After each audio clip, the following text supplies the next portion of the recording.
Okay, two things. The first is I have remembered to hold my phone the right way up.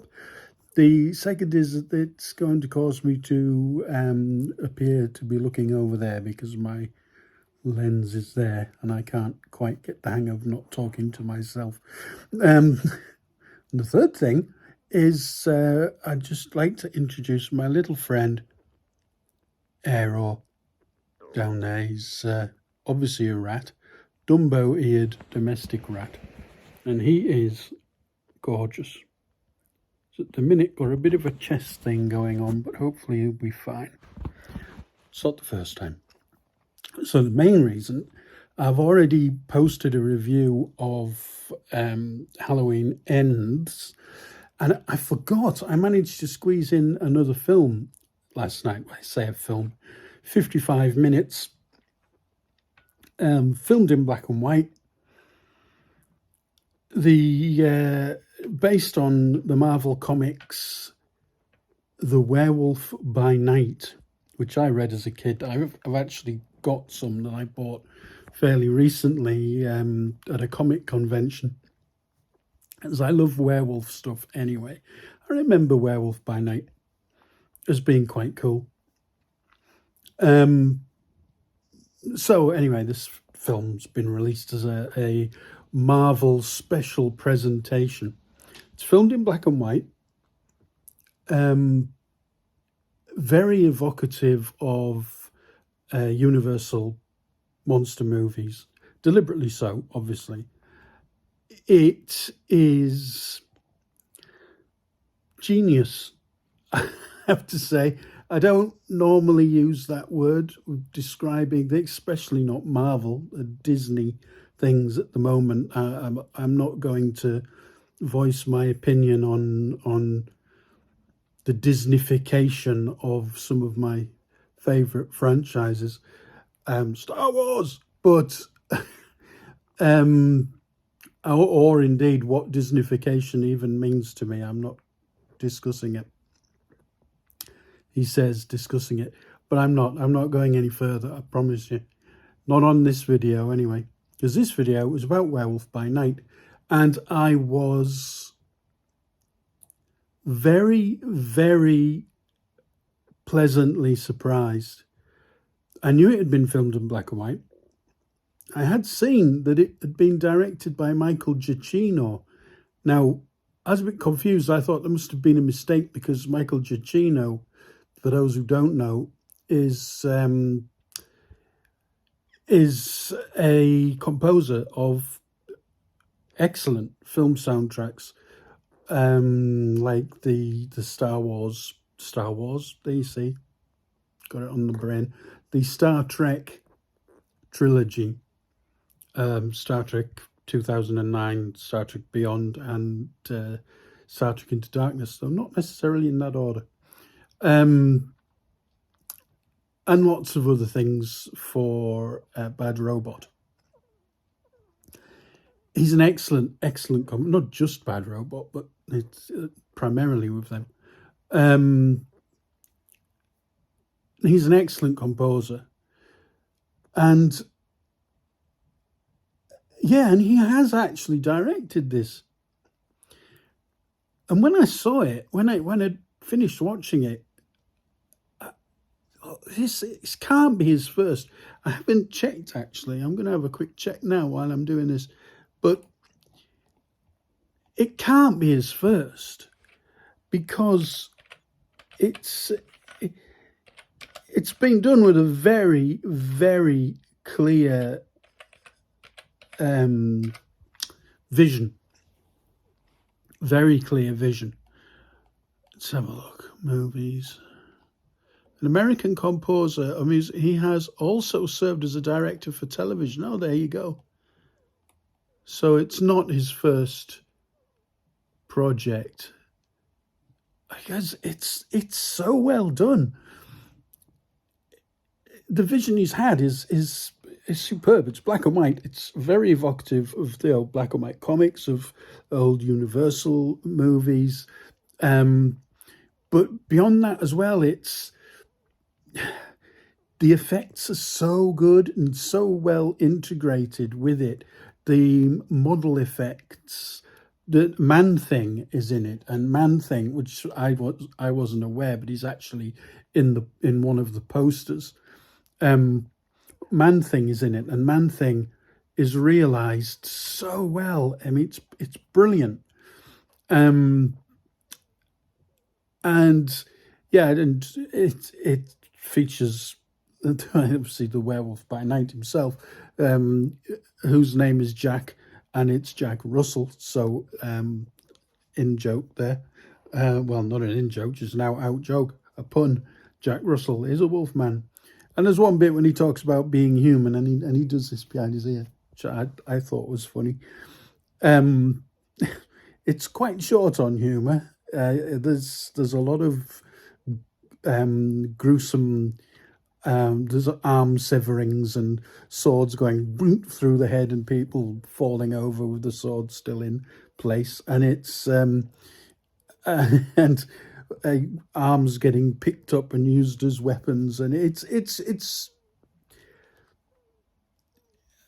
over the top. I It's certainly nothing that I didn't have any qualms letting my 12-year-old daughter watch it, but she's quite horror in you, and she likes the horror stuff. But I wouldn't have had any qualms even if she didn't, because there's nothing. It's comic book violence, and the fact that it's black and white also, I think removes it from reality just that one more step for the younger generations. That's if you can get them to watch a black and white movie. It's in black and white. It'll be crap. No, it won't be. It has a chance to be excellent. Stephen King's The Mist was released. Was that Frank Darabont directed that? It was released with a black and white version. It's more chrome and white. It's beautifully done. It didn't look like just a conversion job, but it must have been absolutely gorgeous and works so well. Is my favourite version of that film, the black and white version, which handily is included on the Blu-ray. So yeah, anyway, back to the point. Werewolf by Night. Splendid. Splendid, splendid, splendid stuff. As a fan of the comics, the old comics, I've not read the recent stuff, but as a fan of the comics, I thought it was terrific. As a particular fan of Man Thing, from back in the day, again, superbly realised. The music is also by Michael Giacchino, and like John Carpenter before him, of course, the cues match perfectly, because if you've got a person with a distinct vision for a film, be it directorially or musically or even as a writer or all three, then it's going to gel better, isn't it? The music's going to. There's no. They don't have to explain what they want to a third person. It's just all there, and it is, and it's super. It's basically about the passing on of a MacGuffin, an artifact called the Bloodstone. And there is a trial at which its group of hunters, monster hunters, have to defeat this particular creature in order to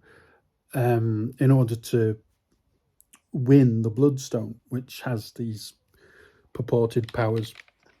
Now, one of these hunters is Jack Russell, who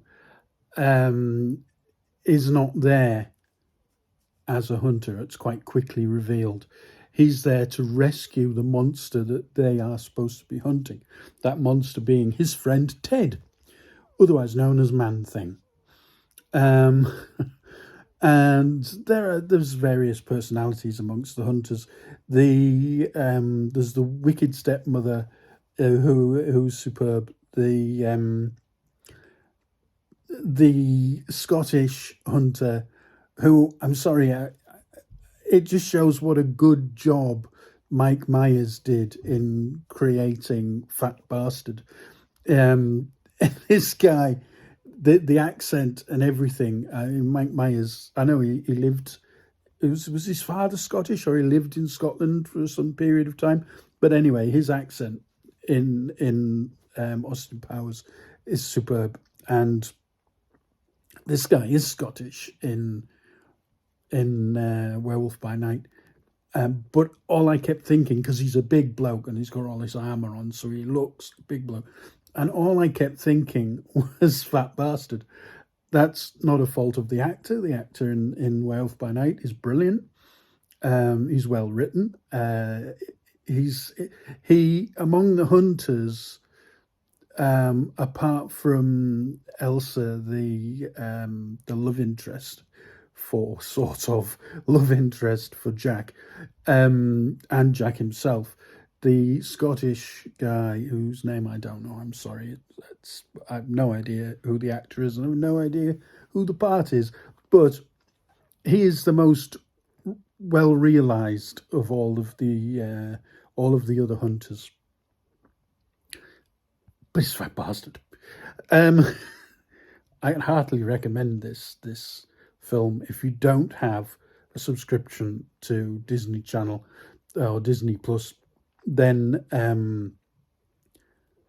wait for it to appear on other streaming platforms at some point, or even buy the Blu-ray, because I'm going to, in 4K, because it looks stunning. Excellent film, thoroughly enjoyed it, and would not hesitate in giving this a 9 out of 10.